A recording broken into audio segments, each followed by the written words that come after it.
Lahat ng, lahat ng alaala ko na meron ako sa nanay ko noon, nawala ng dahil lang dyan sa mga anak mo.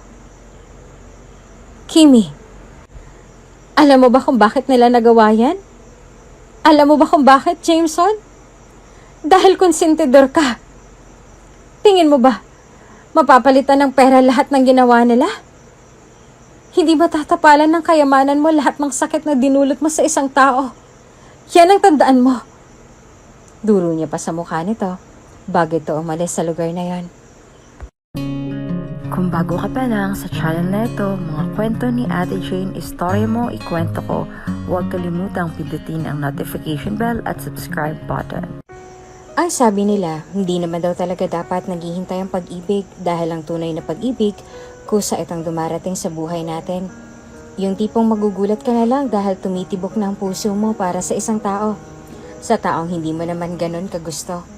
Ngunit nahulog ka pa rin nang hindi mo namamalayan.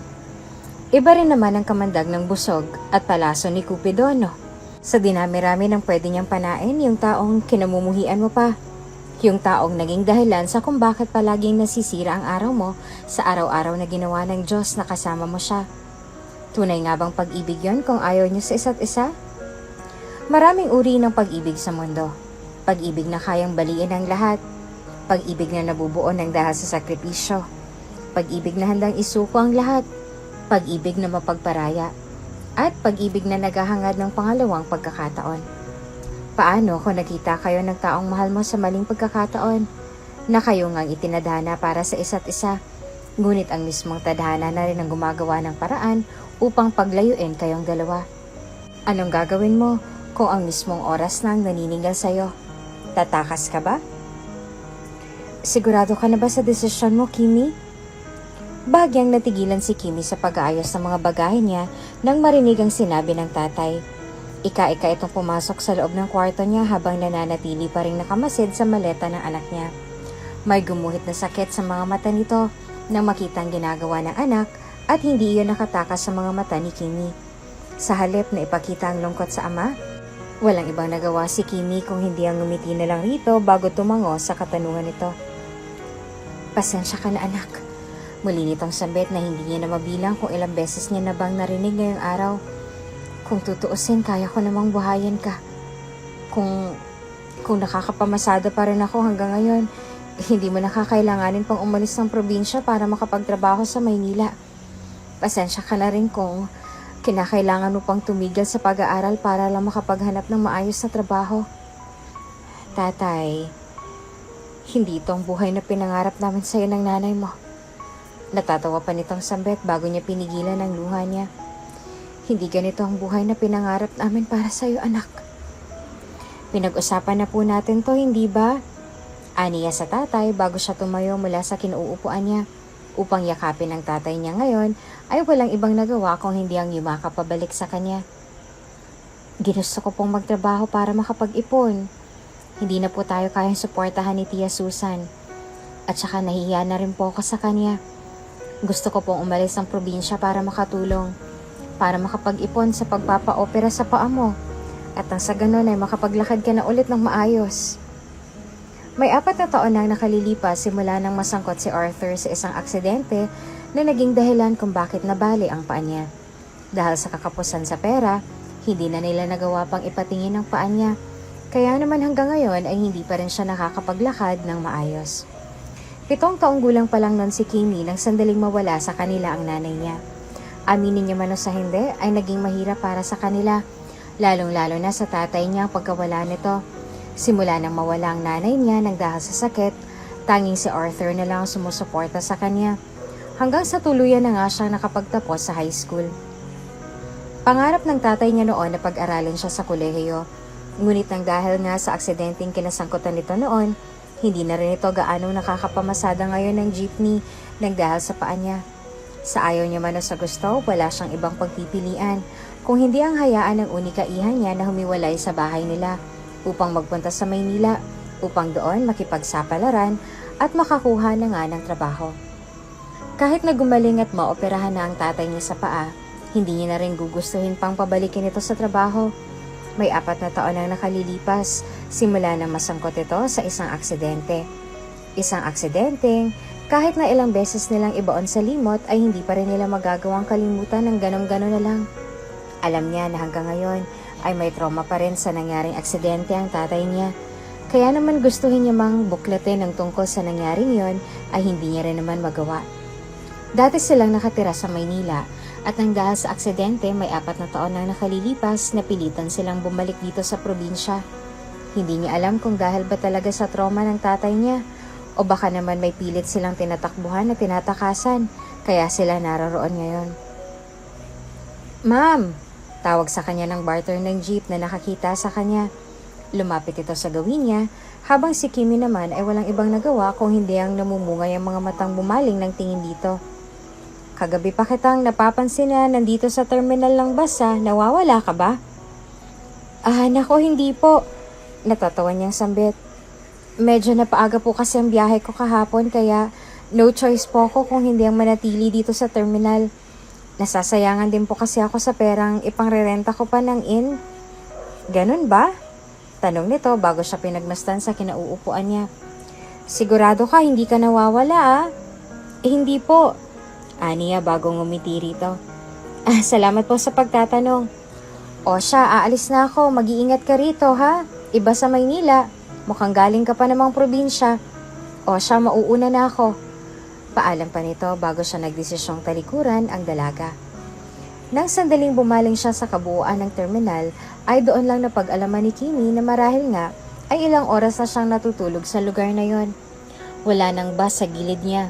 May ilang nakaparada sa malayo, ngunit hindi niya naman masabi kung babiyahe na nga ito base sa mga itsura nito. Muling lumingon si Kimi sa orasang dala niya bago siya napanguso sa sarili.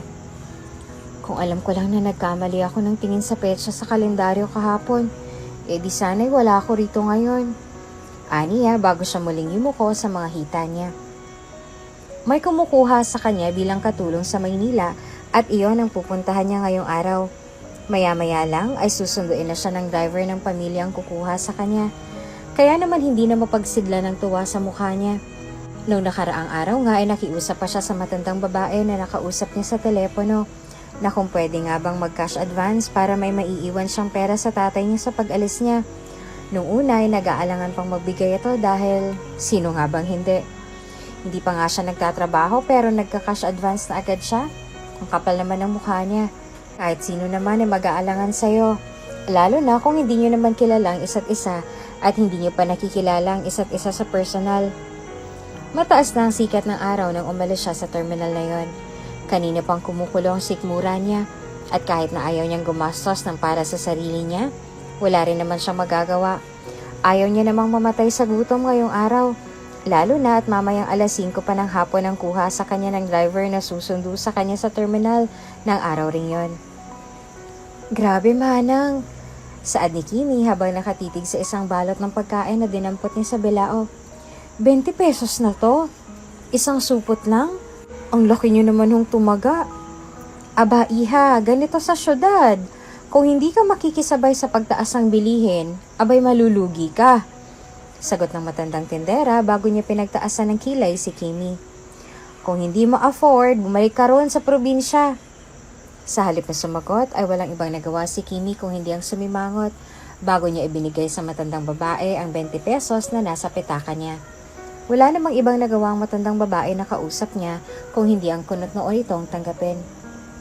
Habang naglalakad si Kimi sa gilid ng palengke habang nakatitig sa supot, ay hindi niya namalayang nakatawid na siya sa gitna ng kalsada. Nang dahil sa lalim ng iniisip niya sa mga presyo ng pagkain dito sa Maynila, hindi niya na namalayan ang kotseng patungo na sa direksyon niya. Nang sandaling marinig niya ang businang yon, tsaka lang siya bumalik sa realidad bago niya nilingon ang harap niya. "Ah!" Gulat na sigaw ni Kimi bago niya naramdaman ang pangbangga ng bumper nito sa tagiliran niya, dahilan upang bahagya pa siyang napaupo sa gilid ng kalsada. Tumilapon ang suman niya sa ilalim ng sasakyang yon, kaya naman mabilis na itong hinagilap ng mga mata niya. Nang makitang tuluyan na itong nagulungan ng kotseng bumangga sa kanya, agad siyang nakaramdam ng pag-iinit ng mukha. Kahihiyan ng dahil sa nangyaring pagtilapon niya? Hindi. Galit para sa nangyari sa suman niya? Oo. Galit siyang tumayo sa kinauupuan niya bago niya tinunton ang bintana ng nakasaradong driver's seat. Galit at paulit-ulit niya itong kinatok. Dahilan upang walang ibang nagawa ang lalaki kung hindi ang pagbuksan niya ang bintana habang walang emosyon itong nakatitig sa harapan. Nakasuot ito ng shades kaya naman natitiyak ni Kimmy na iyon ang dahilan kung bakit hindi siya nito nakita sa pagtawid niya kanina. Anong plano mong gawin, mister? Singhal ni Kimmy sa kanya na hindi naman niya kinibo. Papatayin mo ba ako? Ang taas naman ng araw sa loob ng kotse mo. Nang dahil sa narinig ay walang ibang nagawa ang lalaki kung hindi ang hubarin nito bago niya tuluyang nilingon si Kimmy na ngayon ay bahagya pang natigilan ng magros ang mata nilang dalawa. Gwapo ah. What? What? Anong what? Huwag mo akong winawat-wat dyan ah. Singhal ni Kimmy na makarecover. Kaya naman walang ibang nagawa ang lalaki kung hindi ang mapabuntong hininga na lang. Medyo masama ng umpisa ng araw na yon ni Jameson nang dahil sa kabi-kabilang problema sa kumpanya. Hindi naman ito ganon kalala kaya naman wala siyang dapat na ipag-alala pero dahil nga sa medyo perfectionist siya, kailangan nasa tama ang lahat. Iyon ang dahilan sa kung bakit magmula pa kanina ay nakabusangot ng mukha niya. Idagdag pa na ngayon ang death anniversary ng asawa niya. Kaya naman galit, puot at pagkamuhi ang nararamdaman niya ngayong araw. Idagdag pa ang lungkot sa pagkawala ng asawa niya. Galit para sa mga anak na ngayon ay tuluyan ng nawala ng amor sa kanya at inis para sa babae ngayon ay walang ibang nagawa kung hindi ang paulit-ulit na pumalakpak sa harapan niya para lang makuha ang atensyon niya. Ni hindi ka man lang ba magsusorry? Muntik mo na ako mapatay oh! Nang dahil sa narinig ay mabilis na nakaramdam ng tensyon si Jameson. Marahan niyang hinilot ang sintido niya para lang pakalmahin ang sarili. Kanina lang ay wala siya sa mood nang dahil nga sa kabi-kabilang problema na kinahaharap niya. Ngayon naman ay nakakaramdam siya ng inis at pagkapikon dahil sa pagiging taklesa ng babaeng ito. Sino ba ito? Stop overacting. Alam mo sa sarili mo na hindi kita tinamaan. Sagot ni Jameson sa kanya. Hindi nga ba tinamaan o nililigtas niya lang ang sarili niya dahil alam niyang tinamaan niya ang dalaga? Kung isa ito sa mga teknik niyo para makapanloko ng mga tao, pues nagkakamali ka ng pinupunteriya. Hindi ako magbibigay ng pera sa'yo. Bobo, hindi ko kailangan ng pera mo, sir. Wala akong pakialam sa pera mo. Dahil sorry mo lang ang hinihingi ko sa'yo. Muntik mo na ako mapatay tapos hindi ka malang magsusorry? At anong sinasabi mong hindi natamaan? Kailangan ko pa bang madurog sa ilalim ng kotse mo para masabi mo lang na tinamaan mo ko? Natatawang singhal ni Kimmy sa kanya bago siya paulit-ulit na umiling at humalukip-kip sa gilid ni Jameson na ikinakunot lang ng noon nito. Ang kailangan ko lang, sorry mo. Dinurog mo na nga yung suman ko oh. Sinagasaan mo pa.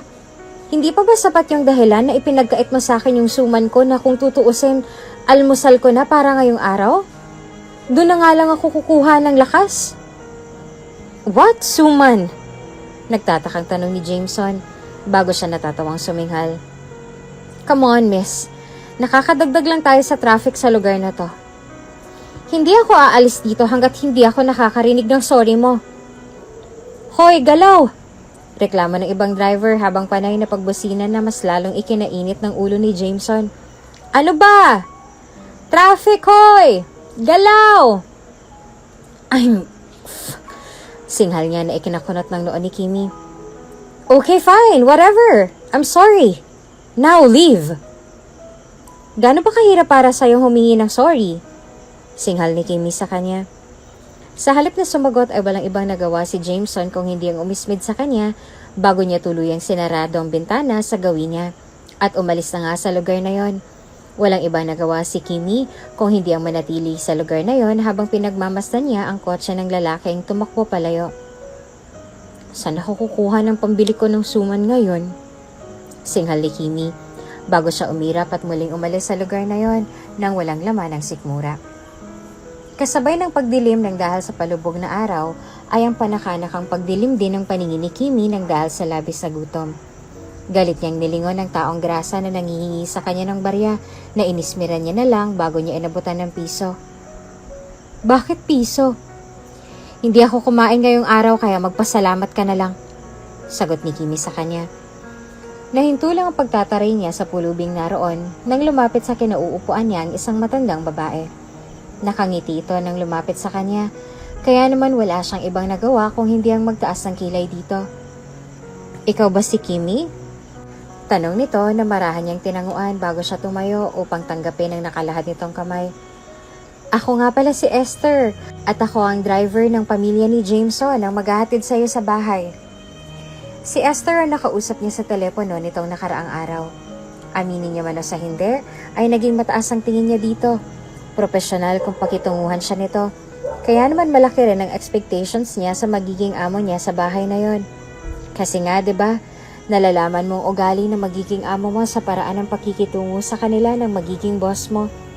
Kapag mataray ang kasambahay, masama ang ugali ng amo.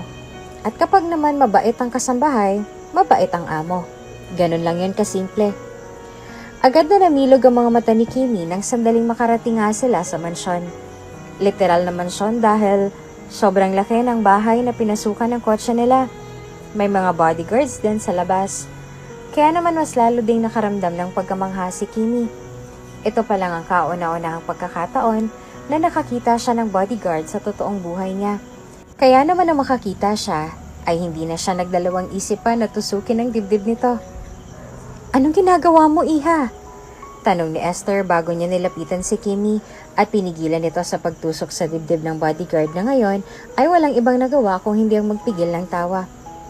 "Bakit mo sinusundot yung dibdib ni Moy?" "Type niya yata ako, manang."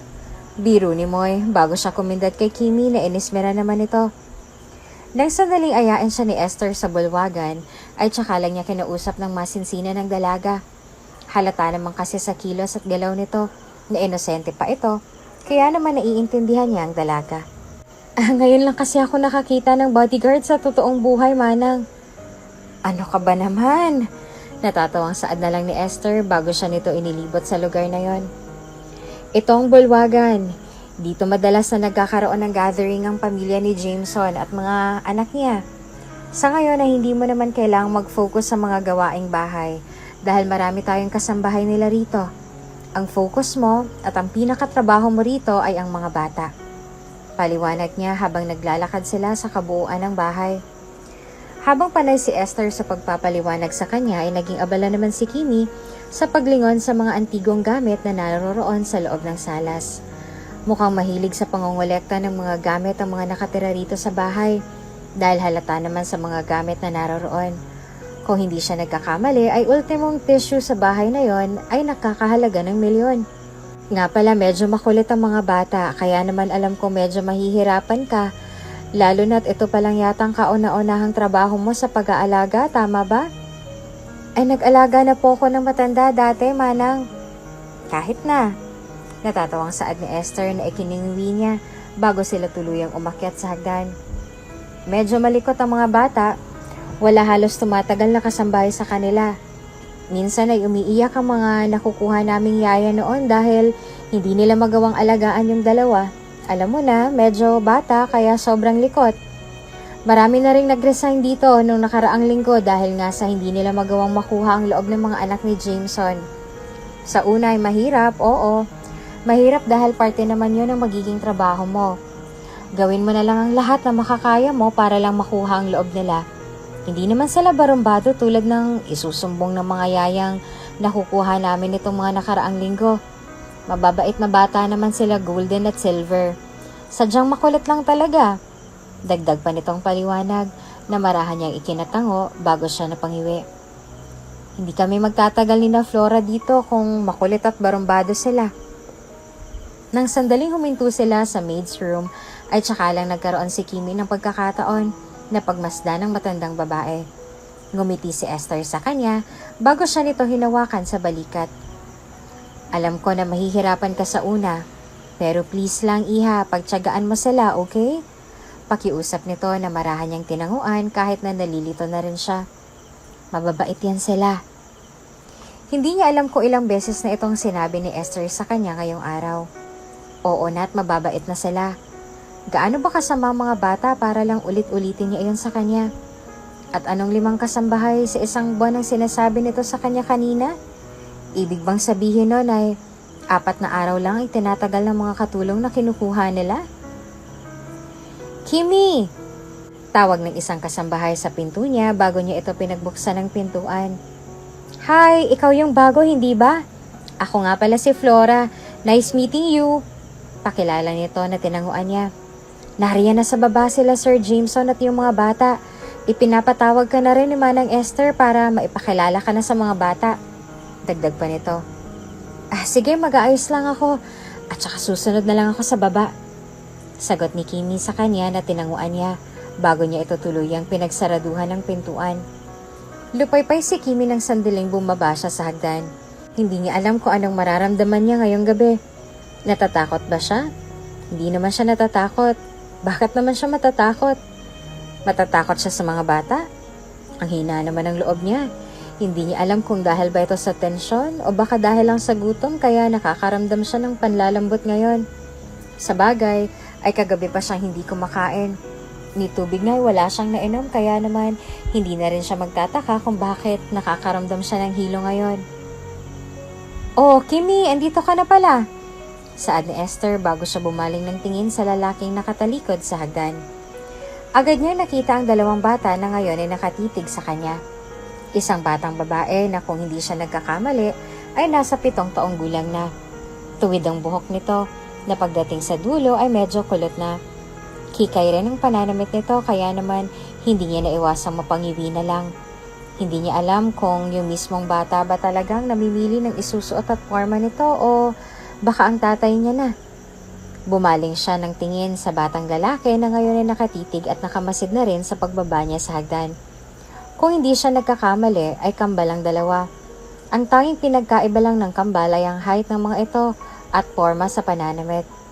Medyo kikay ang babaeng anak ni Jameson, habang ang lalaki naman ay medyo tama lang. Nakasuot ito ng salamin at kung hindi siya nagkakamali, ay medyo mataas ang grado ng suot nito. Ang bata-bata pa. Saad ni Kimi sa isip bago siya umiling at nagtungo na nga kay Esther nang may ngiti sa labi. Good evening po, nahihiya niyang sambit. Tuluyang ibinaba ng lalaki ang teleponong gamit niya kanina bago siya bumaling ng tingin sa babaeng nagsalita sa gilid niya. Nang sandaling lumingon siya dito, agad na nangunot ang noo niya, lalo na nang muling mag-cross ang mata nilang 2 ng babaeng. Ikaw? Gulat na sambit ni Jameson nang nakatitig sa babaeng nakaaway niya sa terminal kanina. Agad na nakaramdam ng hiya si Kimi na mapagtanto niyang ang lalaking sinigawan niya sa palengke kanina ay ang lalaking magiging amo niya pala sa bahay na yon. Hindi naman maipintang mukha ni Jameson nang pinagmasdan niya ang dalaga magmula ulo hanggang paa. Nang dahil sa sinabi ni Jameson kanina ay hindi naman magawang itago ng mga kasambahay roon ang gulat nila nang dahil sa narinig mula sa amo. Ito palang kauna-unahang pagkakataon na nakita nilang ganito ang reaksyon ni Jameson sa mga kasambahay na tinanggap nila sa bahay. Kaya naman hindi nila naiwasang mapaisip na lang. Anong ginagawa mo rito? Singhal ni Jameson, dahilan upang bahagya pang mabilaukan si Esther sa gulat. Bumaling siya rito nang nakaangat ang kilay. Ang sabi ko, Esther, yaya, hindi scammer. Maka-scammer ka naman, wala naman akong hinuhutot sa'yo Natatawang biro pa ni Kimi na hindi naman nakapagpabago sa reaksyon ni Jameson sa harap niya. Sa ganda kong to, mukha ba akong scammer para sa'yo? Tanong niya pa habang nakaduro sa sarili. Sa halip na bumaling sa kanya si Jameson ay wala itong ibang nagawa kung hindi ang kunot noong lumingon kay Esther na ngayon ay walang ibang nagawa kung hindi ang nakangiwing sinalubong ang mga tingin niya. Humanap ka ng bago, utos niya. Bahagyang nanlaki ang mga mata ni Esther nang dahil sa pagkabigla. Po? What? Usal naman ni Kimi habang nakatitig sa 2. Wait lang Nandito na ako Bakit hahanapan ng bago? Tanong niya dahil ano pang bumaling sa kanya si Jameson ng may seryosong tingin. Isn't it obvious? I don't want you. Sagot nito sa kanya na bahagya niya pang ikinalunok. Hindi ko hahayaang makalapit ang isang tulad mo sa mga anak ko. Oh, wait. Natatawa niyang sambit na inismera naman ni Jameson. Dahil ba ito sa nangyari kanina? May kinalaman ba to sa nangyari kanina? Umismid si Jameson kanina, kaya naman wala siyang ibang nagawa kung hindi ang sarkastikong matawa na lang. Ikaw na nga tong nakadisgrasya sa akin kanina. Ikaw pa tong may ganang magalit, mister? Ang taas naman ng pride mo. Humingi ka lang ng sorry, tatanggalin mo na ako agad. May kinalaman man ito sa nangyari o wala, wala ka nang pakialam doon. Masungit nitong sambit na ikinangising niya na lang. Hindi kita tatanggapin sa bahay ko na to kahit na magmakaawa ka pa. Bagyang lumapit sa direksyon nilang dalawa ang batang babae bago siya humawak sa braso ni Jameson na ikinakunot lang ng noon nito. Dad, who is she? Tanong nito. Kayong dalawa ni Silver, umakyat na kayo. Sagot ni Jameson sa kanya na ikinaasim ng mukha nito. Malalim ng gabi, matulog na kayong dalawa. Pero Dad, ang sabi ko, akyat. Saad ni Jameson na animong bahagya pang tumaas ang boses. Walang ibang nagawa si Golden kung hindi ang napahiyang bumitaw sa braso niya. Huwag mo na ako hahayaan pang ulitin kung anong sinabi ko, Golden. Banta niya pa sa anak. Nang dahil sa pagkapahiya ay walang ibang nagawa si Golden kung hindi ang tahimik na lang na tumakbo patungo sa itaas.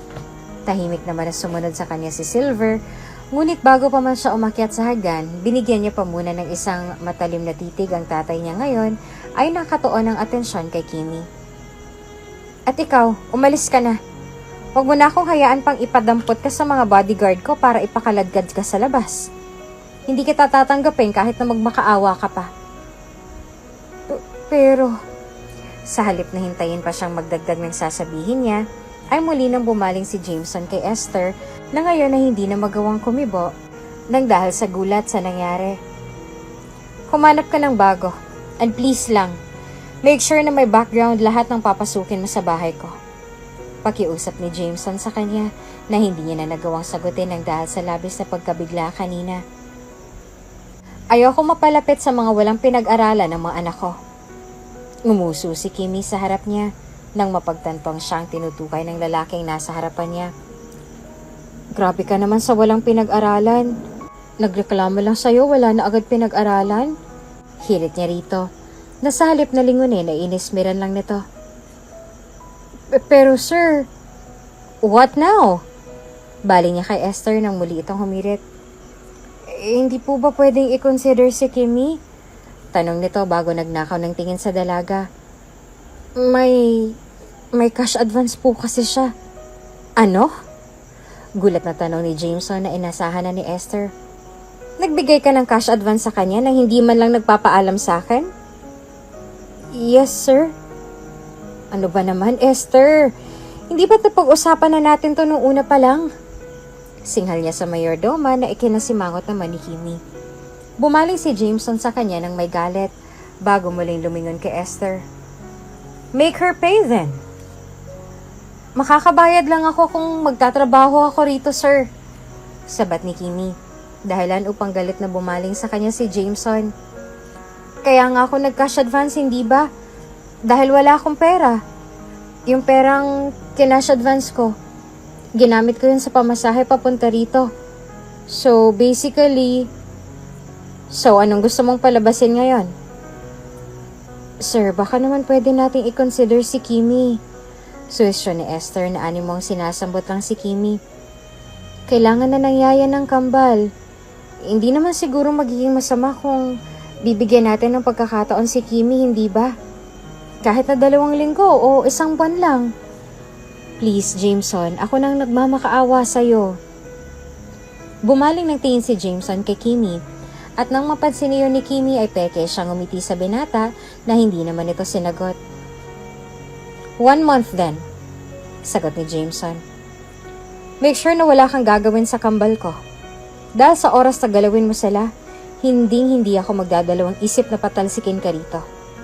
Dagdag niya pa, bago niya tuluyang tinalikuran ang dalawa.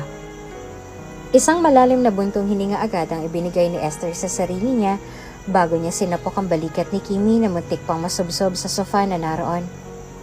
Nasa maid's room na sina Kimi habang ang 2 kasambahay na kanina niya lang nakilala ay naroon na upang makibalita sa nangyari kanina. Ikaw talaga, bakit kasi ganun ang tato ni Sir sa'yo kanina? Tanong ni Heather. bago siya lumapit ng kaunti kay Kimi na ngayon ay wala nang ibang nagawa kung hindi ang umiwi. Siguro may ginagawa kang pwede niyang ikainit ng ulo, ano? Nabangga niya ako kanina. Sagot ni Kimi sa kanilang dalawa, dahilan upang agad naman laki ang mga mata nila sa pagkabigla. Natural lang na magalit ako, hindi ba? Ha? Gulat na tanong ni Flora bago siya umusog ng kaunti sa dalawa.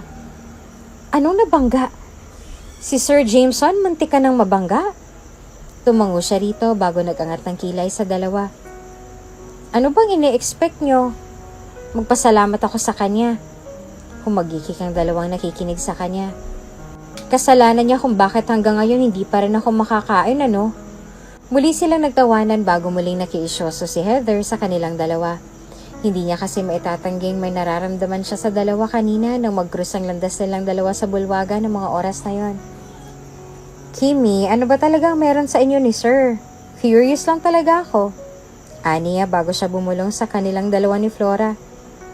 Alam mo bang ikaw lang pinakitaan niya ng ganong attitude? Simula nung pumasok ako rito, never niya akong pinagtaasan ng boses. Ako rin, sabat ni Flora sa sinabi niya. Sa tagal kong pananatili rito, ngayon ko lang siya nakitang ganon. Sa amin, oo, maintindihan ko pa kung sisigawan niya kami. Pero sa'yo, na bago pa lang, nakakapagtaka na, ha? Sigurado may relasyon kayong dalawa, no? Gigil na sambit ni Heather, dahilan upang inismiran siya ni Kimi na tinawanan niya na lang. O kung wala kayong relasyon, siguro ay may history kayong dalawa? Nakikinig ka ba talaga, Heather? Singhal ni Flora sa kanya. Ang sabi niya kanina, muntik na siyang masagasaan ni Sir Jameson. Siguro nga baka yun ang dahilan sa kung bakit sobrang init ng dugo niya sa'yo. Tumango ito bago muling napaisip. Pero, kung muntik ka na niyang masagasaan kanina, bakit siya patong galit sa'yo ngayon? Hindi ba dapat siya itong magpakumbaba yung muntik ka na nga niyang napatay kanina? Iyon ang hindi ko alam sa amo niyong baliktad ang utak. Sagot ni Kimi sa kanila bago siya humiga sa kama niya. Para siyang tanga. Grabe ka naman. Hagikik ni Flora bago siya humiga sa tabi ni Kimi. Sa bagay, mukha naman talaga siyang wala sa mood magmula pa kaninang umaga. Anong kaninang umaga? Natatawang tanong pa ni Heather. Kahapon pa kamo. Dagdag niya na ikinatawa nilang dalawa at ikinangiwi naman ni Kimi. Pero pagpasensyahan mo na siya, Kimi. Ngayon kasing death anniversary ng asawa niya. Kaya siguro ganun ang mood niya. Alam mo na, hindi makamove on kay Ma'am Claire. Bumaling si Kimi ng tingin dito. May asawa siya? Natural, sagot ni Heather sa kanya bago natawa. Nakita mo na may anak, 'di ba? Anong tingin mo sa mga anak niya, Props? Natatawa nitong dagdag na ikinanguso niya. Muli siyang tumuwid sa pagkakahiga bago niya pinagmasdan ang siling na nasa taas. May nakakapagtiis pa pala sa ugali ng lalaking yon. Wala sa sariling sambit niya na ikinatawa ng dalawang katulong na kasama niya. Hindi na rin ako magtataka kung bakit maagang namatay ang asawa niya nang dahil sa konsumisyon sa kanya. Mabait na tao si Jameson, Kimi. Biglang seryoso ni Flora sa gilid niya. Ang totoo, hindi naman din yan talagang ugali niyan. Sobrang bait niyan dati pa. Kung nandito ka lang nung buhay pa si Ma'am Claire, nako, lagi kaming nasa amusement park. Feeling nga namin hindi kami katulong Aniya habang inaalala ang nakaraan. Nagkaroon lang siya ng attitude problem simula nung mamatay yung asawa niya. At hindi sa konsumisyon kaya siya namatay, Kimi. Pagtatama naman ni Heather sa sinabi niya na ikinanguso niya na lang. Namatay si Ma'am Claire dahil sa aksidente. Kung nandito ka lang talaga noon pa man, ako, maaawa ka talaga kay Sir. Palaging nagkukulong, umiinom, lasing, galit. Lahat halos yata ng bisyo nagawa niya na. Pwede lang sa drugs, ha? Saksi kami kung paano siyang naninigarilyo, uminom ng alak, nagsugal, lahat. Simula nang mamatay si Ma'am Claire, para bang nagunaw ng mundo niya. Sobrang hirap para sa kanya dahil naiwan pa yung kambal sa kanya. Alam mo ba na muntik nang mamatay si Silver dati? Kasama yung kambal sa aksidente at saka yung dati nilang driver na nakomatose muna bago namatay. Napaka-tragic kaya nang nangyari nun. Na-feature nga yan sa dyaryo at nabalitaan pa sa TV. Ni minsan ba hindi mo malang ba nakita ang tungkol sa bagay na yon?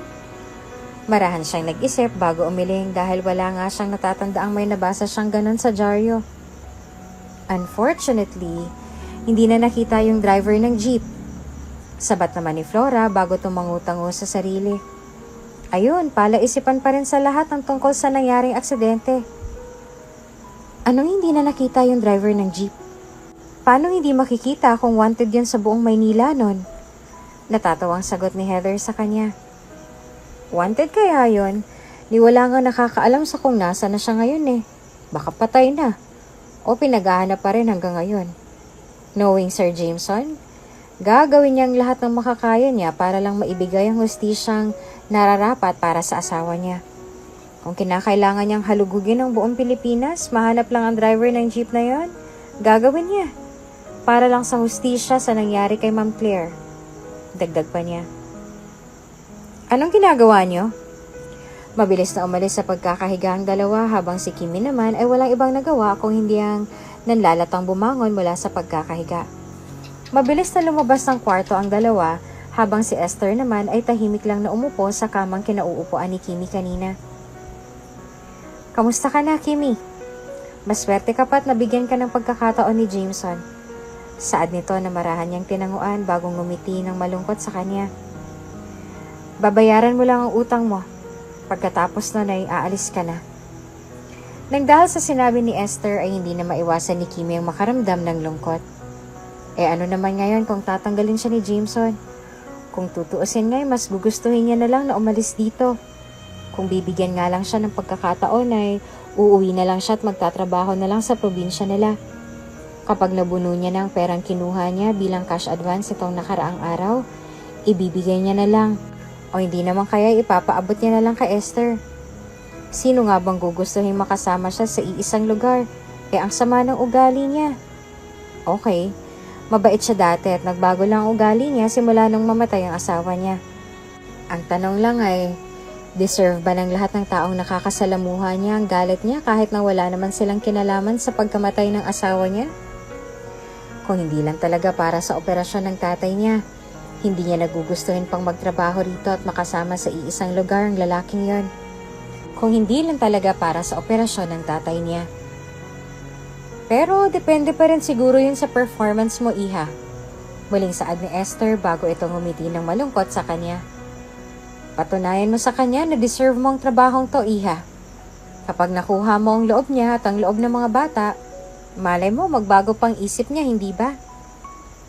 Tama ka dyan, Manang. Sagot ni Kimi sa kanya bago napanguso sa sarili. Ang kaso lang, ay paano?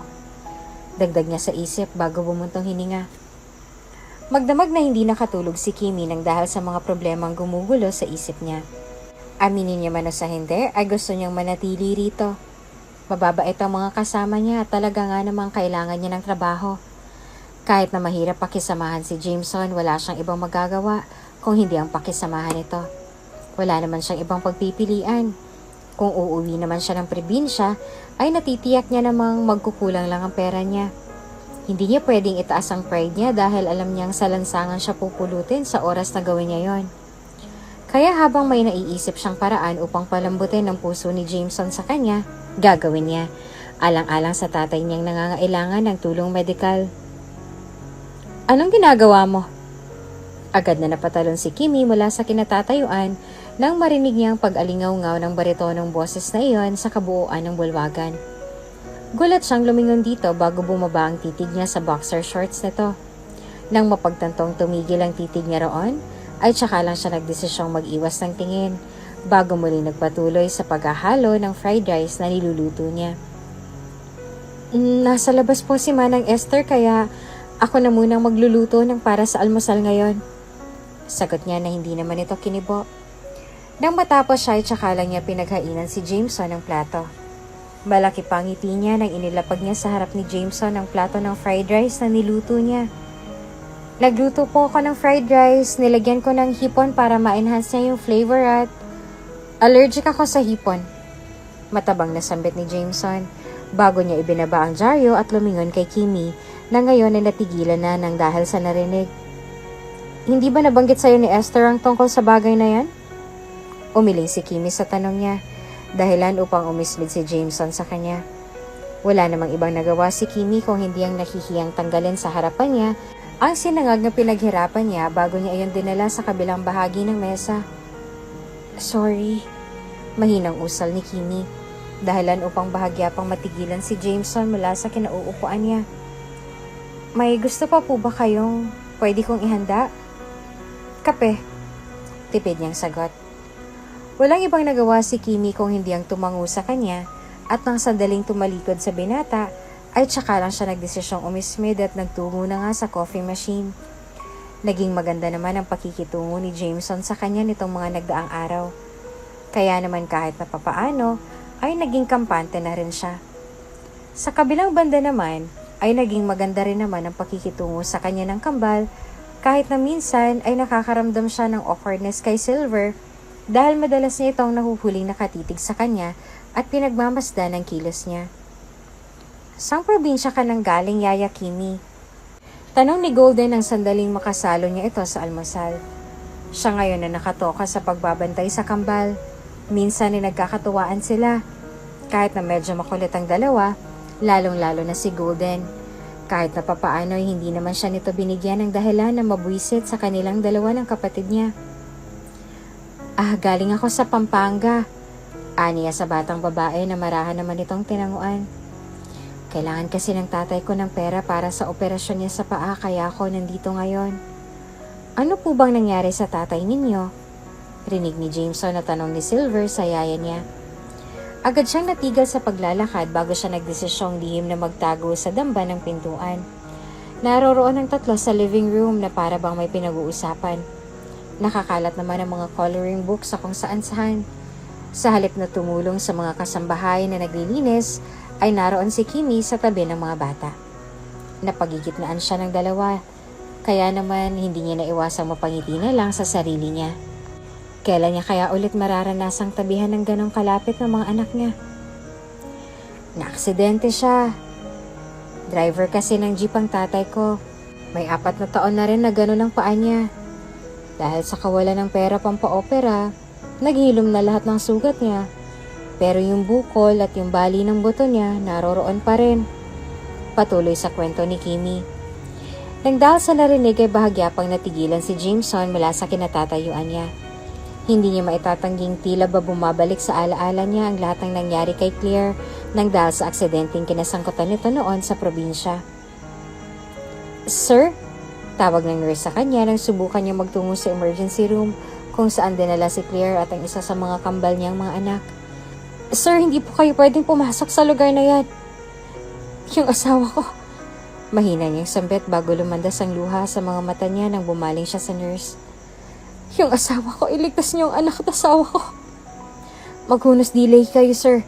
Gagawin po namin ang lahat na makakaya namin para sa asawa ninyo. Saad nito na ikinapikit niya na lang nang dahil sa labis na galit at pag-aalala. Aminin niya man o sa hindi ay nag-aalala siya para sa mag-ina niya.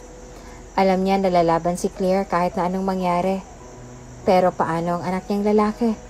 Paano si Silver na may 3 taong gulang pa lamang? Iligtas niyo po ang tatay ko! Sigaw ng kung sino na umaalingaw-ngaw pa rin sa alaala niya hanggang ngayon. Agad na gumuhit sa dibdib ni Jameson ng sakit nang muli niyang maalala ang tungkol sa bagay na yon. Bago pa man niya na ipakulong ang matandang lula ng jeep ay nakatakas na ito. Ni hindi niya nga alam kung na-confine ba ito sa ospital. Ang tanging naaalala niya lang ay ang boses ng dalagitang nasisiguro niyang anak nito. Hanggang ngayon ay naaalala niya pa rin ang mukha ng matandang lalaki na nakahiga sa stretcher noon. Sigurado siya na itong may kasalanan sa nangyaring aksidente kahit na lumabas na sa investigasyon na nawala ng preno ang kotse nila Claire noon. O kung talagang ibinangga ni Claire ang kotse nila noon. Ang tanging nasa isip niya lang nung mga panahong yon ay ang makilala ang driver ng jeep at nang sa ganon ay tumistigo sa kung ano nga bang tunay na nangyari roon. Kung talaga nga bang aksidente lang ang lahat o talagang sinadya ni Claire na ibangga ang kotseng lula nila dahil nag-away sila ng gabing yon. Kasalanan man ng asawa niya o hindi, wala na siyang pakialam. Ang gusto niya lang na malaman ay kung totoo nga bang aksidente ang nangyari o talagang sinadya para pagmukhaing aksidente ang lahat. Jameson? Gulat na sambit ni Esther nang makita niyang alaga na ngayon ay walang ibang nagawa kung hindi ang umalis mula sa damba ng pintuan at agad nang lumakad palayo na sinundan niya naman. Anong ginagawa mo rito? Ang akala ko ba may meeting ka sa mga Ocampo? Cancelled ang lahat. Pinakancel ko na. Sagot ni Jameson sa kanya bago ito tumikim upang itago ang pamumukol sa lalamunan niya. Pupunta lang ako sa office ko.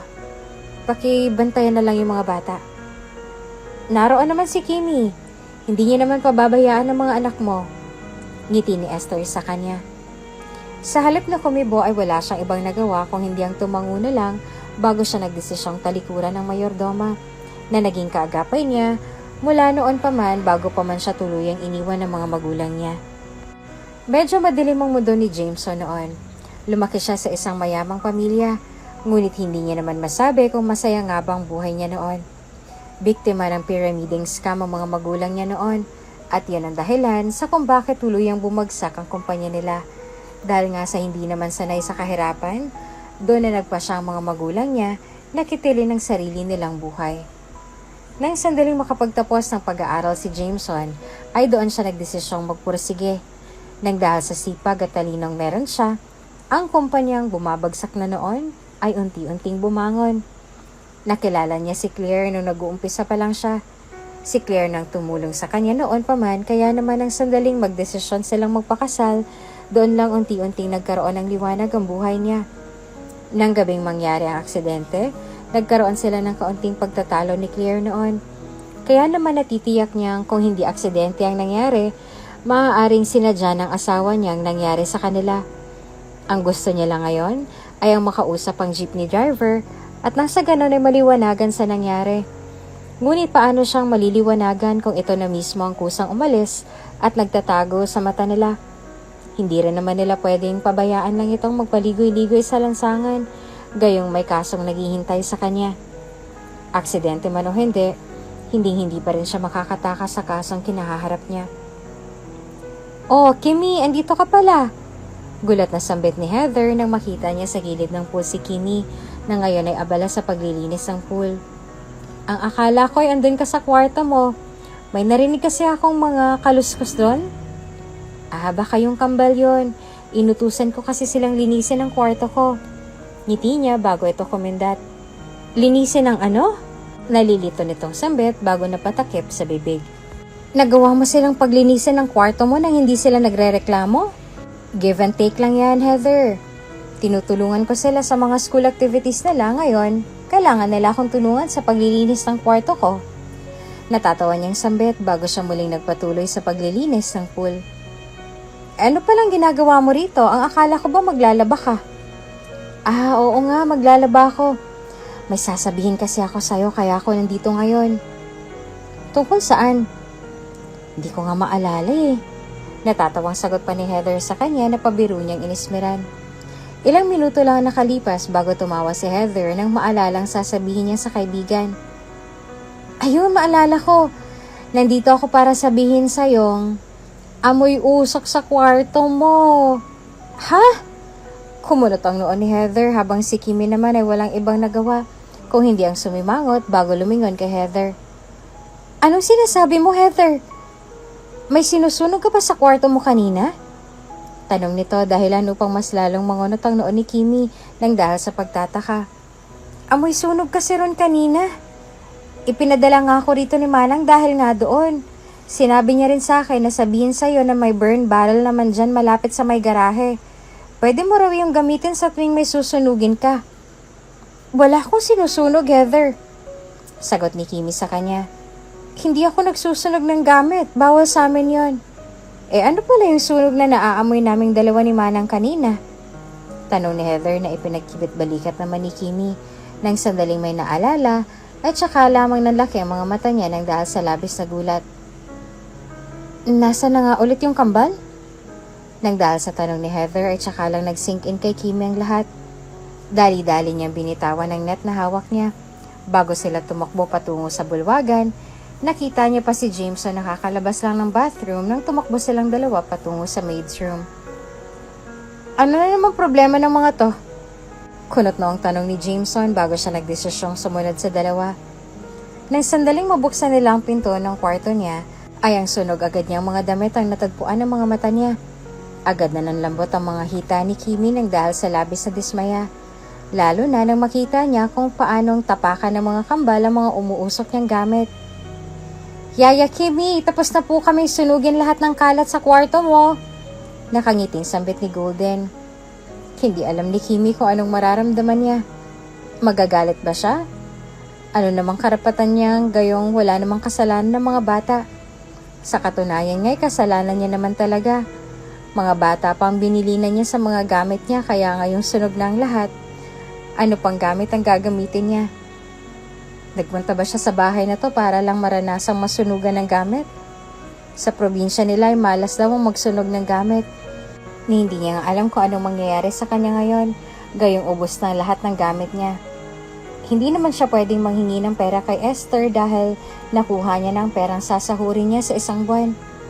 Baka nga kahit na makahingi siya ng pera ay baka magkulang pa iyon. Baka underwear lang mabili niya kapag nagkataon. Diyos ko, ano nangyari rito? Si Esther nang makita niya ang dalawa at ang mga gamit na nasusunog sa sahig na ngayon.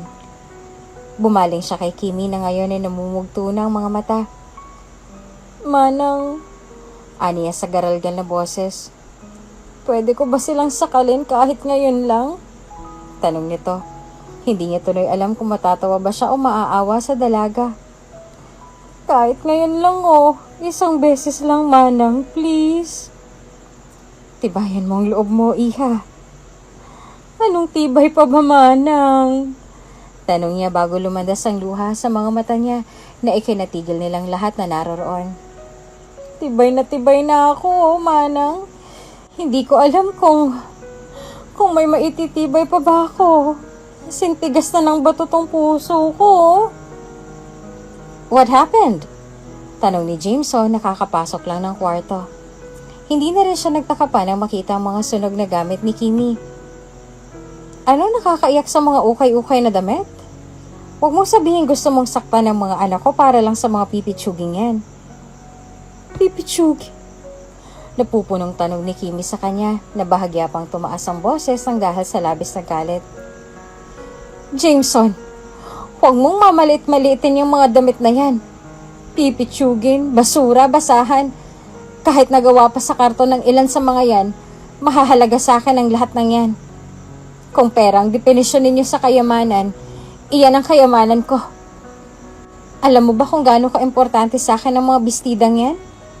Kahit na mukha pa yung basahan, binili ko lahat ng yan. Nanay at tatay kong bumili ng lahat ng yan para sa akin. Iyan na lang ang bagay na kaisa-isang nagpapaalala sa akin ng nanay ko. Pinagkait niyo pa. Kung pipitsugin ang lahat ng yan para sa'yo, pues sa akin hindi, Jameson. Nang dahil sa sipag ng nanay ko nung nabubuhay pa siya, kaya ako merong ganyan ngayon. Lahat ng alaala ko na meron ako sa nanay ko noon, nawala na nang dahil dyan sa mga anak mo. Kimi, alam mo ba kung bakit nila nagawa yan? Tanong ni Kimi bago siya tumitig ng may galit sa mga mata ni Jameson. Alam mo ba kung bakit, Jameson? Dahil konsentidor ka. Tingin mo ba mapapalitan ng pera lahat ng ginagawa nila? Hindi matatapalan ng kayamanan mo lahat ng sakit na dinulot mo sa isang tao. Yan ang tandaan mo. Duro niya pa sa mukha nito bago ito umalis sa lugar na yon. Walang ibang nagawa si Heather kung hindi ang umiling na lang sa nangyari bago siya nagdesisyong sundan si Kimi. Si Esther naman ay nanatili lang sa gilid ni Jameson at si Jameson naman ay walang ibang nagawa kung hindi ang mapatitig sa kawalan. Doon lang na-realize ng kambal na mali ang ginawa nila. Kaya naman ang sandaling matapos si Jameson sa pangangaral sa kanila, doon lang sila nagdesisyong magkulong sa sarili nilang kwarto upang gumawa ng letter para kay Kimi.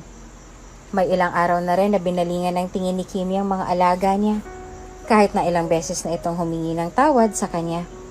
Napansin naman niyo ni Jameson kaya naman bago pa man maitsapwera ni Kimi ang kambal, hindi na siya nagdalawang isipan na lapitan ang dalaga. I'm sorry for what happened. Ako nang humihingi ng dispensa sa nangyari sa mga gamit mo. Saad ni Jameson na hindi namang kinibo ni Kimi. Sa halip na kumibo ay nagpatuloy lang si Kimi sa pagbubunot ng mga damo na naroroon. Mabuti na lang at may mga ekstrang gamit si Flora kaya naman kahit na papaano ay napapahiram pa rin siya ng mga gamit nito. Hindi naman tungkol sa pagkawala ng gamit ang ikinagagalit ni Kimi.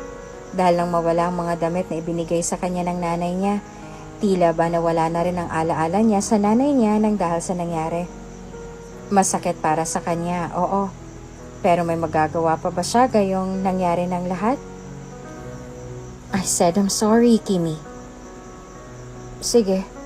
Sagot ni Kimi sa kanya bago niya tinalikuran si Jameson. Bahagyang napahiya si Jameson ngunit ginagawa niya pa rin ang lahat na makakaya niya bago muling sinubukang kausapin ng dalaga. Nahalata naman sa kilos at galaw nito na ayaw makipag-usap sa kahit na sino sa kanila. We're planning to shop. Gusto mo bang sumama? No, thank you. Gusto ng mga bata na sumama ka, Kimi. At gusto nilang bumawi sa'yo. Sagot ni Jameson sa kanya na bahagya niya pang ikinatigil. Nagsisisi na sila sa ginawa nila sa gamit mo. At gusto nilang bumawi sa'yo. To be honest, silang may gustong i-treat ka. They forced me na bumawi sa'yo. Kung hindi ka ba nila pinwesa, hindi ka magkukusa? Tanong ni Kimi bago walang buhay na bumaling ng tingin sa kanya na nagpakaba sa kanya. Kung napupwesa ka lang na ipamilya ko, okay lang kahit hindi na. Naiintindihan kita. Ayoko ring madagdagan pa ang utang ko sa'yo at sa mga anak mo. Marami pang gamit si Flora dyan. Sinabi na rin naman ni Heather sa akin na handa siyang magpahiram kaya hindi mo na kailangang makaramdam pa ng guilt. Okay lang ako, Jameson. Salamat. Nang subukan niya na sanang talikuran ng binata, ay tsaka niya muling naramdaman ang paghawak nito sa braso niya na muli niyang ikinatigil. Please. Mahina nitong usal na naging dahilan sa kung bakit nakaramdam siya ng paru-paro sa tiyan niya. Para sa mga bata at para na rin sa sarili mo. Sumama ka na. Nang dahil sa paulit-ulit na pamimilit ni Jameson sa kanya, hindi kalaunan ay tuluyan na rin siyang pumayag. Dinala siya ng mag-ama sa isang department store. Halos manlaki naman ang mga mata niya sa gulat nang makita niyang nagkakahalaga ng 500 bawat piraso ng mga t-shirt na nadaraanan niya. Wala pang mga design niyon kaya naman bahagya pa siyang nakaramdam ng hiya. Nang makita ni Jameson na nahihiyang lumingon si Kimi sa mga damit na naroroon, ay wala siyang ibang nagawa kung hindi ang lumapit dito. Mali yata tayo nang napasukan. Saad ni Kimi nang makalapit siya sa direksyon nito. Sobrang mahal ng mga gamit dito, baka wala rin ako mapili. Hindi ba bagay ang lahat ng to sa akin at saka isa pa, baka mas lalong lumaki ang utang ko sa'yo. It's okay. Marahang sagot ni Jameson, dahilan upang kunot noong bumaling ng tingin si Kimi sa kanya. Hindi ko rin naman masisigurado kung magbabayad ka lang talaga sa utang mo. Nang dahil sa narinig ay marahang nagbago ang itsura ni Kimi. Kunot noo siyang lumingon kay Jameson na ngayon ay walang ibang nagawa kung hindi ang nangingiting pinagmasta ng mga damit na naroroon. Ano palang ginagawa natin dito kung ganun? Tanong ni Kimi sa kanya na ipinagkibit-balikat niya na lang at hindi na muling sumagot dito. Walang ibang nagawa si Kimi kung hindi ang umismid sa kanya bago niya tuluyang binitawan ang blouse na gusto niya, ngunit hindi niya naman makuha. Sa katunayan nga ay nagustuhan niya ang blouse na yon, ngunit hindi niya naman makuha iyon dahil sa sobrang mahal. Kung may pagpipilian nga lang siya, mas gugustuhin niya na lang na magpunta sa ukay-ukay sa halip na magpunta sa mamahaling department store na to. Ano pa nga bang aasahan niya sa lalaking ito at sa mga batang kasama niya? Yaya Kimi! Tawag sa kanya ni Silver bago siya nito hinablot sa kamay at hinila palayo sa lugar na yon.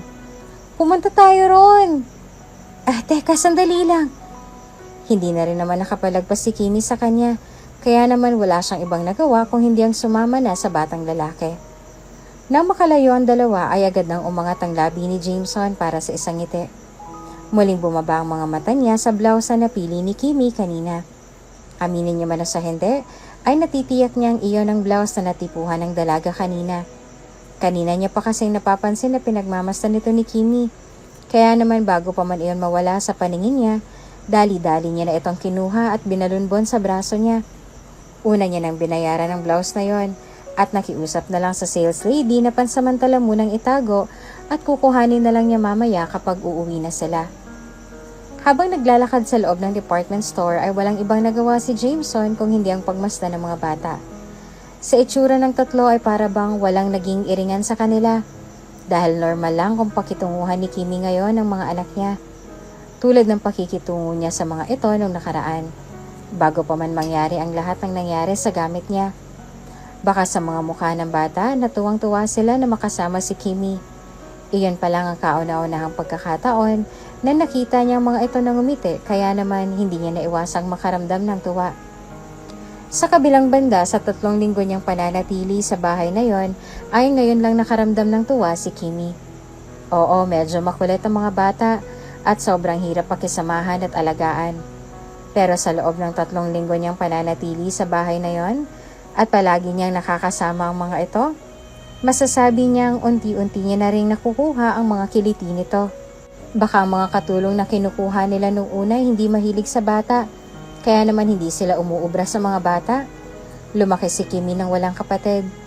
Marahil siguro ay iyon ang dahilan sa kung bakit tuwang-tuwa siya sa mga bata. Hindi niya alam pero tila ba nakahanap siya ng mga kapatid sa katauhan ni Golden at Silver. Nag-enjoy po ba kayo? Tanong ni Golden nang sandaling makarating sila sa bulwagan. Ngumiti si Kimi sa kanya habang bitbit lahat ng pinamili niya para sa sarili niya, kasama mga binili niya para rin sa mga bata. Oo, marami akong nagustuhan at nabili. Salamat sa iyo, Golden. Ngiti niya rito na ikinalawak ng ngiti ng bata. The best ka talaga. Ako pong dapat na magpasalamat sa inyo dahil sinamahan niyo akong mamili ng bracelet kanina. Aniya bago siya tumitig sa bracelet na suot niya at suot ni Kimi ng mga oras rin yon. Huwag niyo pong huhubarin yung bracelet na yan, ha? Syempre naman, Golden. Regalo mo sa akin to eh. Sagot ni Kimi sa kanya bago niyang nginitian ang batang babae. Salamat sa birthday gift. Ngumiti si Golden sa kanya bago nagpaalam sa kanya. Thank you po ulit, tita. Aniya na ikinabilog ng mga mata ni Kimi. At happy birthday po ulit. Anong tita? Natatawang tanong ni Kimi na narinig ni Jameson mula sa malayo nang makapasok silang dalawa ni Silver sa bulwagan. Hindi niyo ako tita hoy, yaya mo ako. Tawagin mo akong yaya Kimi. Or ate Kimi na lang. Sobra ka naman sa tita, hindi naman kita kamag-anak. Natatawa niya pang sambit na ikinanguso na lang nito. Mas gusto ko po ang tita Kimi. Pero, thank you po ulit. Natatawang saad ni Golden bago siya nagdesisyong tumakbo paakyat sa hagdan. Walang ibang nagawa si Kimi kung hindi ang mapangiti na lang bago umiling. Lalakad pa sana si Jameson papalapit sa kanya, dala ang paper bag na naglalaman ng binili niya kanina, nang sandaling natigilan siya nang lagpasan siya ni Silver. Tulad ni Golden, ay may inaabot itong maliit na box kay Kimi na nangingiti naman itong tinanggap. Happy birthday, Tita Kimi! Ngiti nito sa kanya na ikinangiti niya. Hindi pa man siya nakakapagpasalamat ay dali-dali na rin itong tumakbo paakyat sa taas na natatawa na lang na inilingan ni Kimi. Hindi na nagkaroon pa ng pagkakataon si Jameson na ilagay ang regalo niya para sa yaya nang magdesisyon itong umakyat sa sarili niyang kwarto sa taas. Nang sandaling mawala ito sa paningin niya, ay tsaka lang siya nagbuntong hininga at pinagmasdan ang paper bag na dala niya. Para ba kay Kimi yan?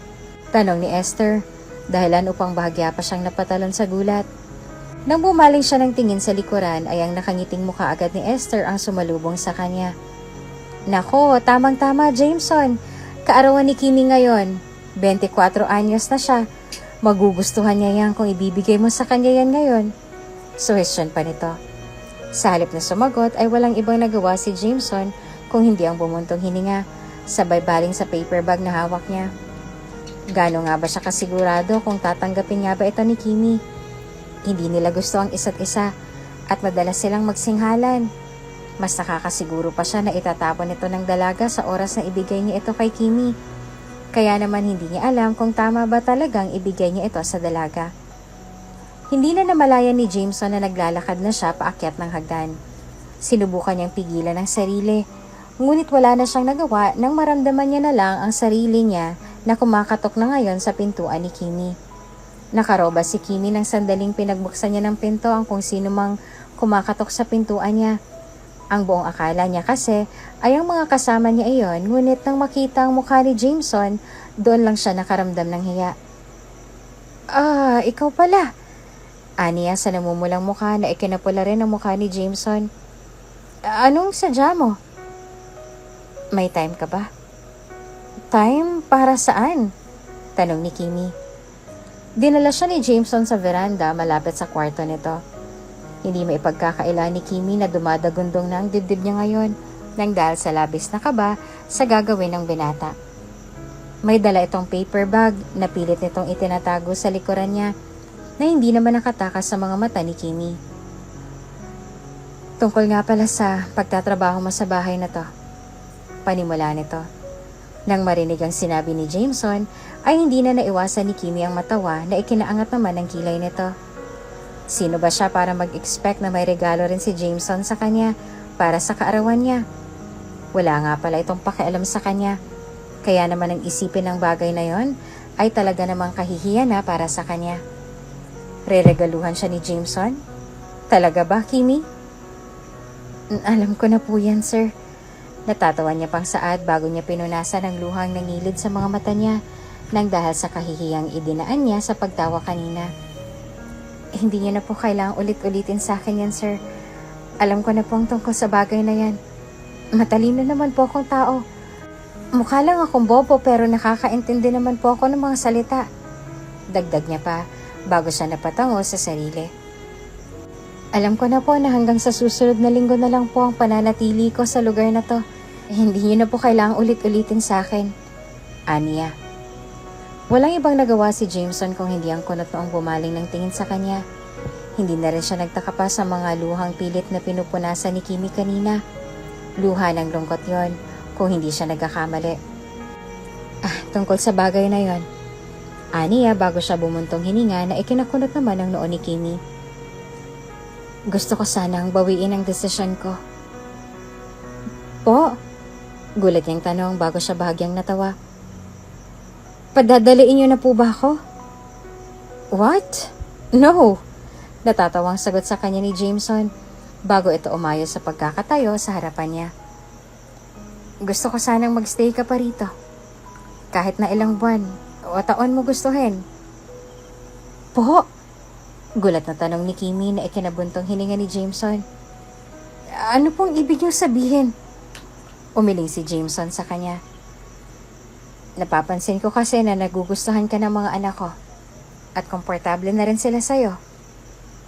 Actually, we're looking for a babysitter na pang long term sana. Since nagustuhan ka ng mga bata, pwedeng ikaw na lang ang kuhanin namin.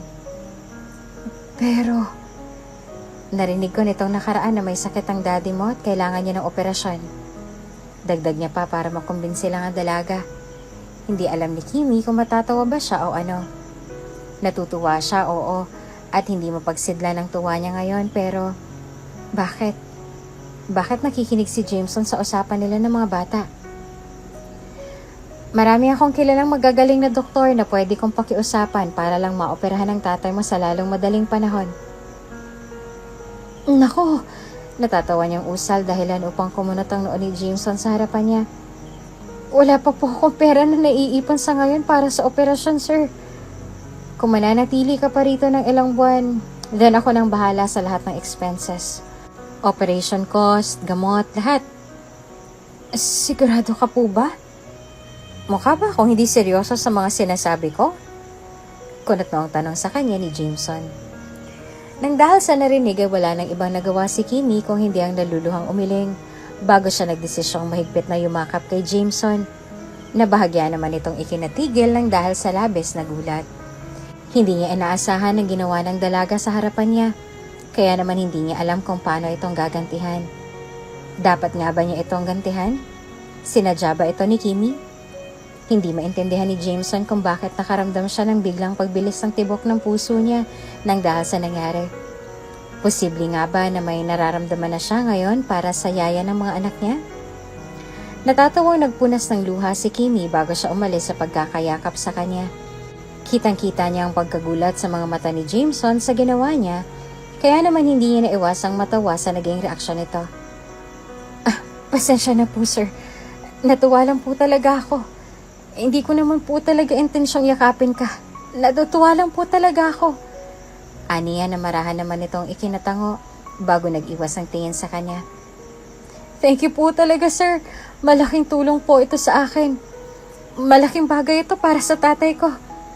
Ito na po yatang pinaka magandang birthday gift na natanggap ko ngayong araw. Dagdag pa niya. Nang dahil sa narinig ay doon lang naalala ni Jameson na may regalo nga rin pala siya para sa dalaga para sa kaarawan nito. Kahit na nahihiya ay marahan niyang iniabot kay Kimi ang paper bag na kanina niya pang hawak.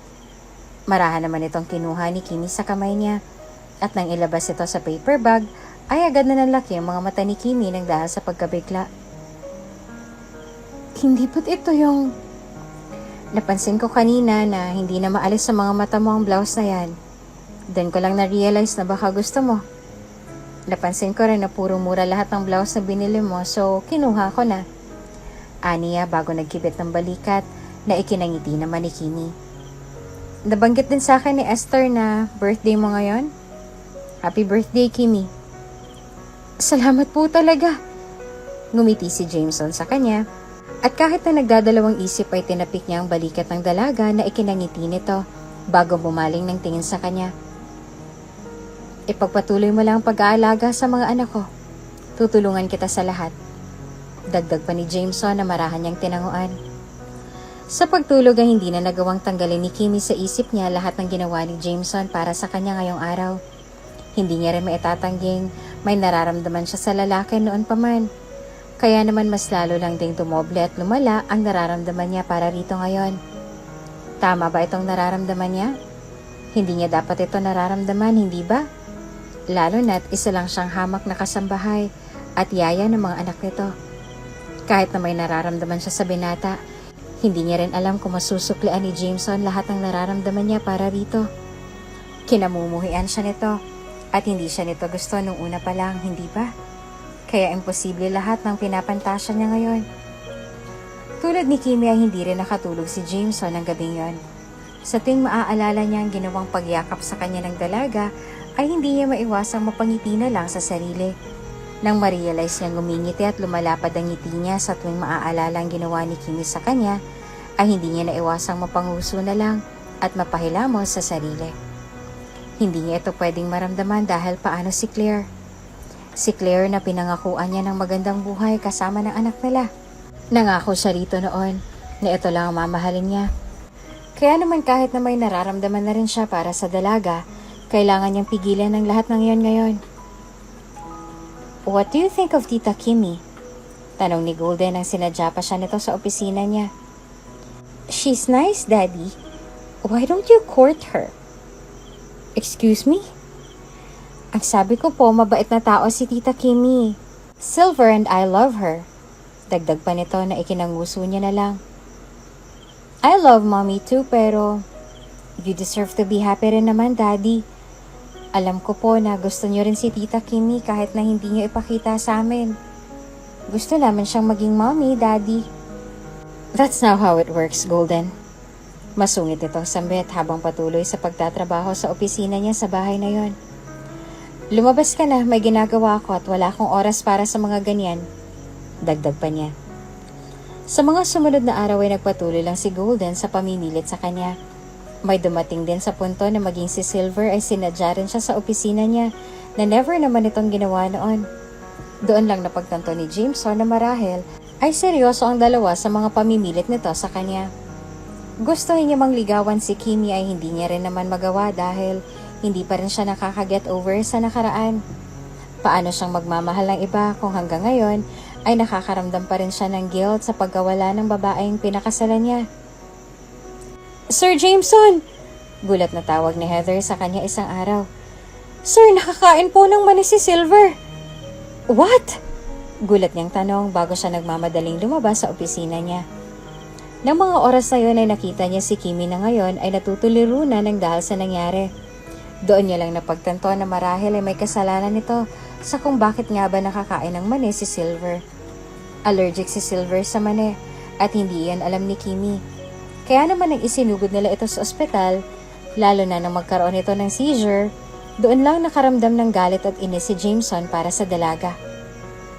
Papatayin mo bang anak ko? Hindi ko naman po sinasadya, sir. Leave! Sigaw nito na umalingaw-ngaw sa buong bulwagan. Ayoko na makita ang mukha mo rito, Kimi. Simula ngayon, tanggal ka na. Dagdag pa nito. Walang ibang nagawa si Kimi kung hindi ang yumuko sa kanya bago ito nagdesisyong umalis sa lugar na yon ng punong-puno ng pagsisisi sa puso. Wala namang nagawa ang mga katulong na kasama niya roon kung hindi ang magbaba na lang ng tingin bago sila umalis sa bulwagan. Nang dahil sa pag-aalala sa kalagayan ng anak, ay walang ibang nagawa si Jameson kung hindi ang mapaupo na lang roon habang marahang sinasabunutan ang sarili. Walang kasalanan si Tita Kimi. She's not your aunt, Silver. Singhal ni Jameson nang sandaling magkamalay ang anak. At iyon agad ang bungad nito sa kanya. She almost killed you. Anong mangyayari sa'yo kapag namatay ka? Sige nga. Alam mo naman na allergic ka sa mani pero kumain ka pa rin. Pinakain ka pa rin niya. Akong may kagustuhan nun, Dad. Saan ka dinala ng tigas ng ulo mo, Silver? Singhal ni Jameson sa kanya na namumula ang mga mata niyang iniwasan. Hindi ko nahahayaang makalapit ang babaeng yan sa inyong dalawa ng kakambal mo. Ganyan din ang ginawa mo nun kaya namatay si Mommy. Mahina niyang sambit dahilan upang lumingon si Jameson sa kanya nang baka sa mga mata niya ang sakit. How I wish ikaw na lang ang nawala sa halip na siya. Sa mga sumunod na araw ay hindi na rin gaanong pinansin ng mga anak niya si Jameson. Mabuti na lang at hindi pa nakakaalis si Kimi noong mga oras na yon. Lalo na nang tinawag niya ito at nakahingi agad siya ng tawad bago pa man mahuli ang lahat. I'm sorry. Mahina niyang sambit sa dalaga. Aminin niya man na sa hindi, ay ngayon na siya nagkaroon ng pagkakataon na makahingi ng tawad dito. Medyo malalim ng gabi at naroroon sila sa poolside ngayon. Umiinom siya ng alak sa sun lounger nang maparoon si Kimi. Iyon na rin ang ginamit niyang pagkakataon upang makausap ng masinsinan ng dalaga. Okay lang sir, naiintindihan ko naman po kung bakit kayo nagalit. Kahit sino naman po ay magagalit sa ginawa ko. Sagot ni Kimi bago siya malungkot ng ngumiti. Gusto ko rin po sana humingi ng tawad sa nangyari kay Silver. Sa katunayan po ay wala naman po talagang kasalanan ng bata. Kasalanan ko po ang lahat. May kasalanan din naman si Silver. Dahil alam niyang bawal sa kanya yan. Sagot ni Jameson sa kanya. Sa halip na ipagtanggol pa ang bata ay wala nang iba nagawa si Kimi kung hindi ang tumango na lang dito bilang pagsuko. Napansin ni Jameson ang pananahimik niya, kaya naman wala itong ibang nagawa kung hindi ang matawa na lang dahilan upang bumaling sa kanya si Kimi nang nakakunot ang noo. Bakit ka tumatawa? Wala lang, may naisip lang ako. Ani niya bago siya bumuntong hininga at muling sumimsin ng alak sa basong hawak niya magmula pa kanina. Pwede ba akong humingi ng pabor sa'yo? Bumaling si Kimi sa kanya habang siya naman ay walang ibang nagawa kung hindi ang tumitig sa bilog na buwan. Medyo malalim ng gabi, kaya naman natitiyak ni Jameson na wala ni isa sa mga kasama nila sa bahay ang makakarinig sa pag-uusap nilang dalawa ngayon ni Kimi.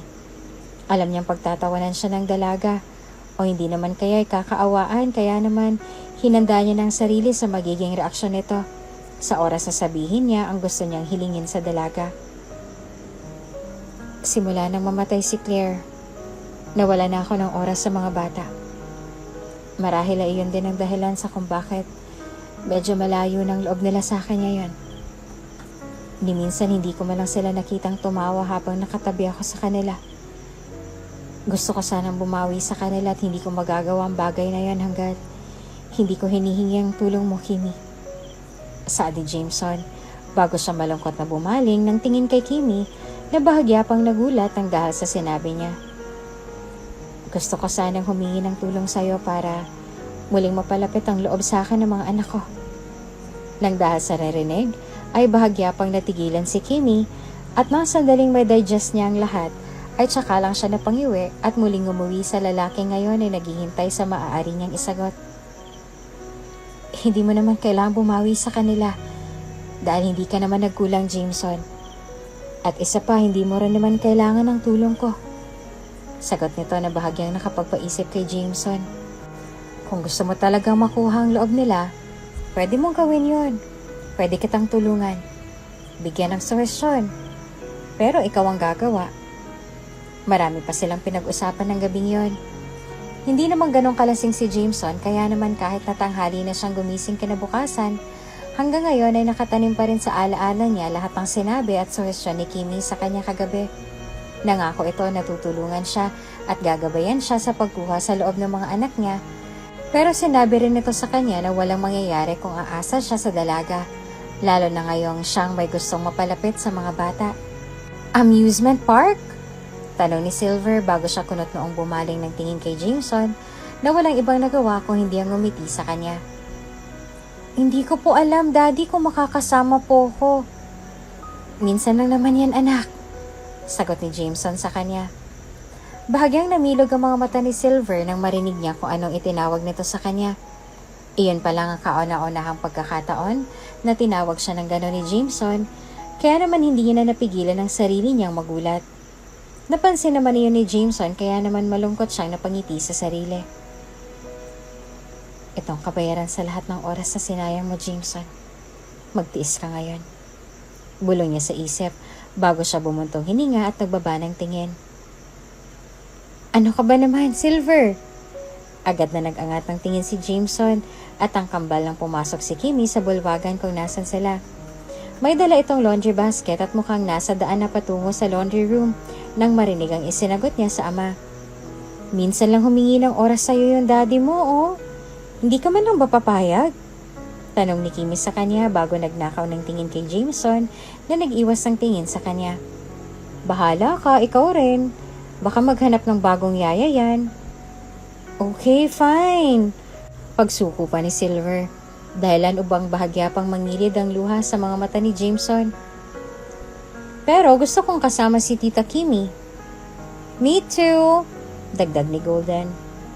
Bahagyang umuwi si Kimi nang dahil sa narinig, bago siya nagnakaw ng tingin kay Jameson, na ngayon ay walang ibang nagawa kung hindi ang bumuntong hininga sa kinatatayuan niya. Halata naman sa mukha nito na wala namang problema sa kanyang sumama si Kimi. Kaya naman hindi kalaunan, ay binilhan niya na rin ng ticket si Kimi para sa amusement park at festival na dadaluhan nila. Say cheese! Saad ng photographer bago nag-flash ang camera. Nakangiti si Kimi nang kinuha niyang litrato sa photographer. Agad lang nawala ang ngiti sa labi niya nang makita niya ang picture nilang yon.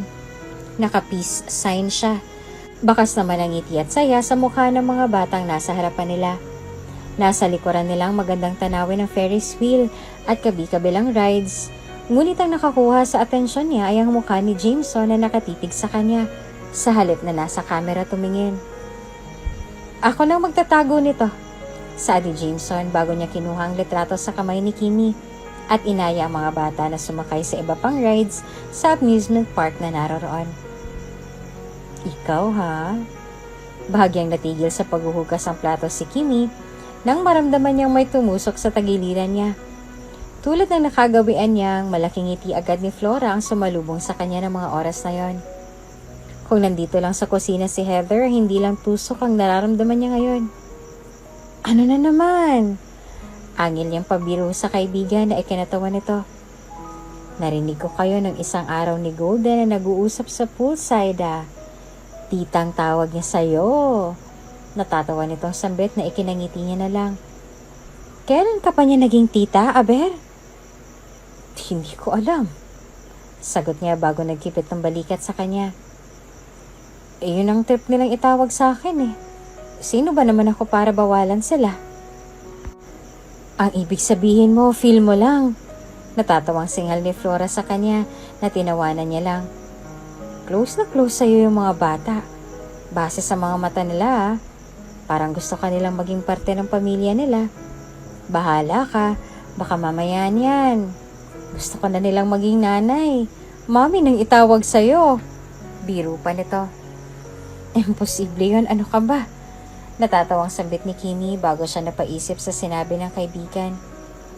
Hindi niya maipagkakaila na nitong mga nakaraang araw ay tila ba nagbago rin ang pakikitungo sa kanya ng mga bata. Nasanay na siya na tinatawag siya nitong Tita Kimi. Hindi naman sila binabawalan ni Jameson kaya naman hindi niya naiwasang mapaisip. Paano kung tama nga sinasabi ni Flora? Imposible. Natatawa niyang saad sa sarili bago abala sa pagtanggal ng mga dahon sa poolside. Kimi! Agad siyang napatalo nang marinig niyang pamilyar na boses na yon. Hindi niya alam kung bakit pero tila ba dumadagundong ang puso niya sa kaba sa tuwing maririnig niya ang boses ni Jameson palapit sa kanya. Ganito ba talaga kapag minsan mo nang kinagalitan ng isang tao? O baka naman ibang ibig sabihin ng nararamdaman niyang ito? I was looking for you the whole time. Nandito ka lang pala. Saad ni Jameson bago ngumiti sa kanya na ginantihan niya ng isang peking ngiti. I have something for you. Dagdag pa nito bago niya iniabot sa dalagang isang sobre. Naguguluhan itong kinuha ni Kimi at sinilip. Mabilis na namula ang mukha niya nang mapagtanto ang nasa loob nito. Anong? Nakaschedule nang para sa operasyon ng tatay mo at bayad ng lahat. Sagot ni Jameson sa kanya, dahilan upang bahagya pang mangilid ang luha sa mga mata ni Kimi. Within this week, maaoperahan ng tatay mo. Bago pa man matapos ni Jameson ang sasabihin niya, ay mabilis na siyang niyakap ni Kimi. Naramdaman niya naman ang panginginig ng mga balikat nito nang dahil sa labis sa pag-iyak. Habang pilit nitong binabaon ang mukha niya sa balikat ng lalaki. Thank you, Jameson. Thank you. Aniya habang patuloy pa rin sa pag-iyak at nakayakap pa rin sa binata. Walang ibang nagawa si Jameson kung hindi ang mangiti na lang at sa kauna-unahang pagkakataon ay tuluyan nang ginantihan ng yakap ang dalaga. Nang dahil sa labis na pag-iyak ay hindi na iyon binigyan pa ng pansin ni Kimi at sa halip ay nagpatuloy lang siya sa pag-iyak sa balikat ng lalaki.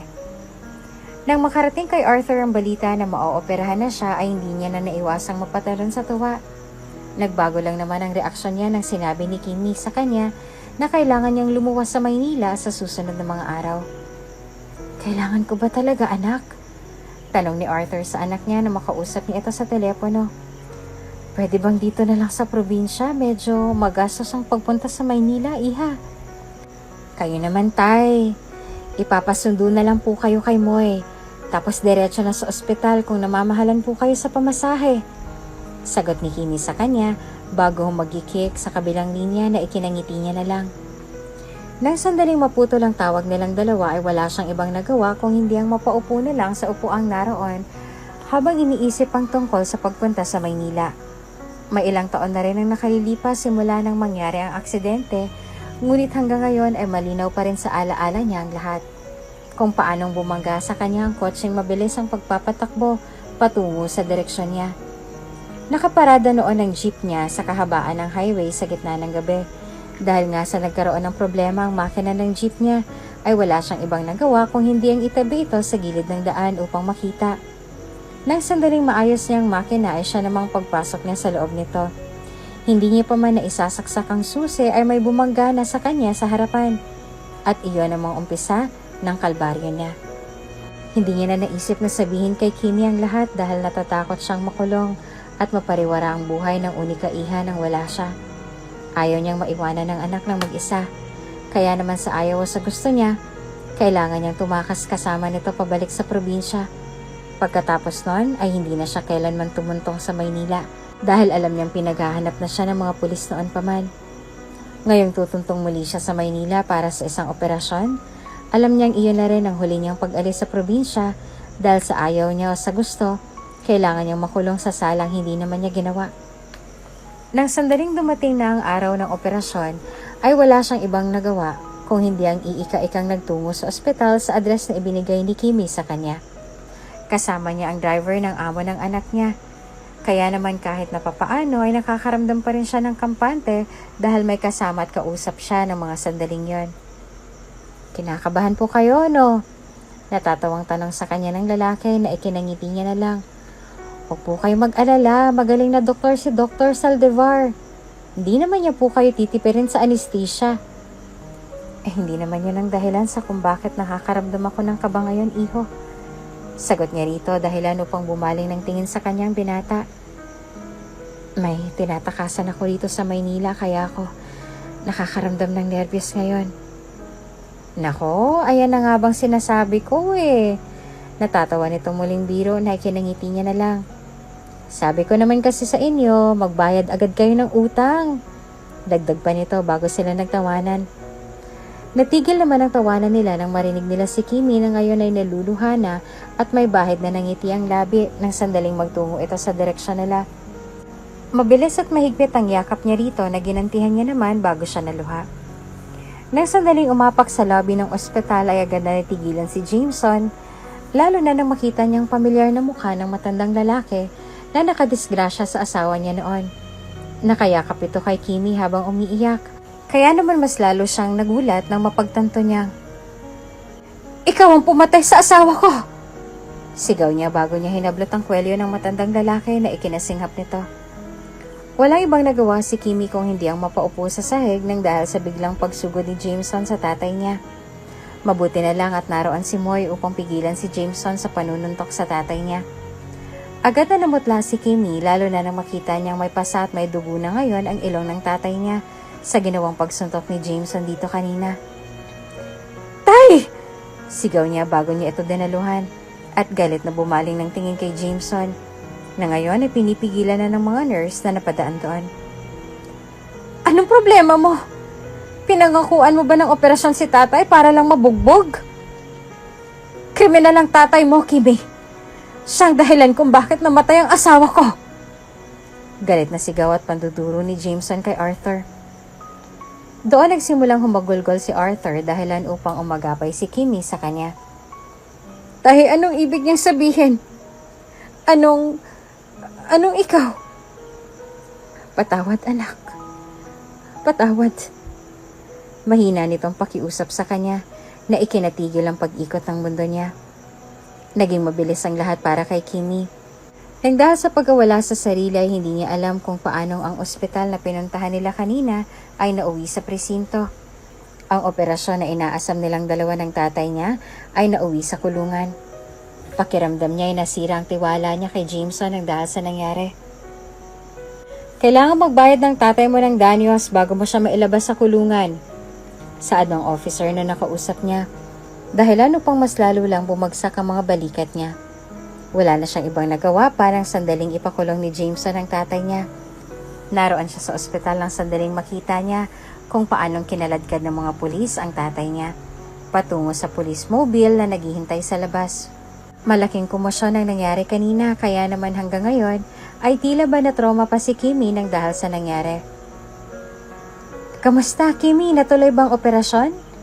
Nakangiting bati ni Esther nang sandaling makita niyang maglakad patungo sa bulwagan ang dalaga. "Naghanda kami ng kaunting pagkain para sa pagbisita ng tatay mo rito. Si Jameson ang nagpahanda nito kanina. Ayaw niyang sabihin sa'yo dahil alam niyang aayaw ka sa sorpresang ginawa niya." "Fuck him." Singal ni Kimi bago niya nilagpasan si Esther na nagulat ng dahil sa nangyari. Dumiretso siya sa kwarto niya at agad na nagbalot ng mga gamit. Naroon sila Heather at Flora at maging sila'y nagulat sa biglaang pag-alsabalutan ni Kimi. "Anong ginagawa mo, Kimi?" tanong ni Heather nang hindi ito nakapagpigil pa. "Aalis na ako sa pesting bahay na to." Pero paano si Jameson?" tanong naman ni Flora. "Alam niya ba na biglaan ang alis mo? Hindi ba't ngayon ang operasyon ng tatay mo?" "Kimi, ano pang sinasabi ni Moy na nakulong ang tatay mo?" "Ha? Kimi, hindi ko alam!" Sigaw niya na umalingaw-ngaw sa buong kwarto. Dahilan upang muling bumagsak ang mga luha sa mga mata niya. Nang dahil sa sigaw niya ay natigilan ng tatlo sa panggugulo sa kanya. Kaya naman mas lalo lang siyang napaiyak nang dahil sa nangyari.